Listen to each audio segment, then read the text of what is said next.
श्री गुरुदेव दत्त महाराज.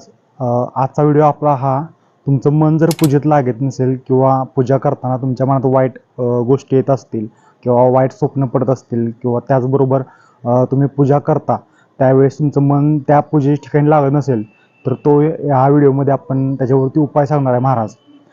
यामध्ये महत्त्वाची गोष्ट आहे की तुमची पूजा ज्यावेळी करता त्यावेळी तुम्ही ते पूजेचा साठी जो वेळ निवडलेला असतो तो वेळ तुम्ही महत्त्वाचा आहे.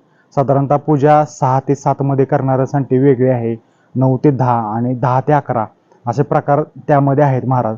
मग पूजा करताना तुम्ही कोणता मंत्र म्हणल्यानंतर किंवा जप केल्यानंतर तुमच्या मनातील वाईट विचार किंवा तुम्हाला पडणारे स्वप्ने ही कशी कमी होतील हे आपण या व्हिडिओमध्ये पाहणार आहे.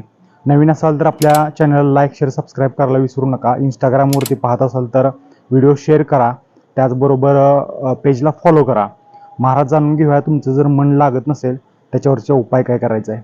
महाराज, ज्यावेळी तुम्ही तुमचं मन जर लागत नसेल पूजा करताना किंवा तुमच्या शेजारी किंवा एखाद्याची जर तुमच्या तोंडासमोर कंटिन्यू जर त्यांचा फोटो म्हणा किंवा ते जे नेहमी तुमच्या संपर्कात बोलणारे व्यक्ती म्हणा त्याचं जर तुमच्यासमोर किंवा तुमच्या डोळ्यासमोर त्यांची जर फोटो किंवा इतर गोष्टी तुमच्या जे आठवत असेल तर त्यासाठी काय करायचं आहे तर तुम्हाला पूजा करताना ओम नमो वासुदेवाय नमः हा मंत्र तुम्हाला सारखा जप करायचा आहे.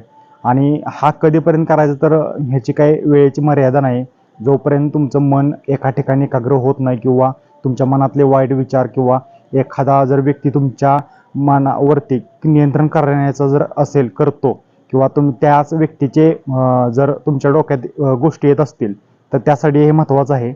हा मंत्र तुम्ही कंटिन्यू जप केला पाहिजे तर तुमचा ह्यातून फायदा होणार आहे महाराज. मंत्र मी पुढे स्क्रीनवरती पण दिलेला आहे आणि तो कसा जपायचा आहे आणि तो किती वेळा, साधारणतः 108 वेळा ते मंत्राचं पठण झालं पाहिजे तर ते तुमच्यासाठी फायदेशीर असणार आहे महाराज. आता ह्याचा फायदा कसा होतो ते सांगतो महाराज.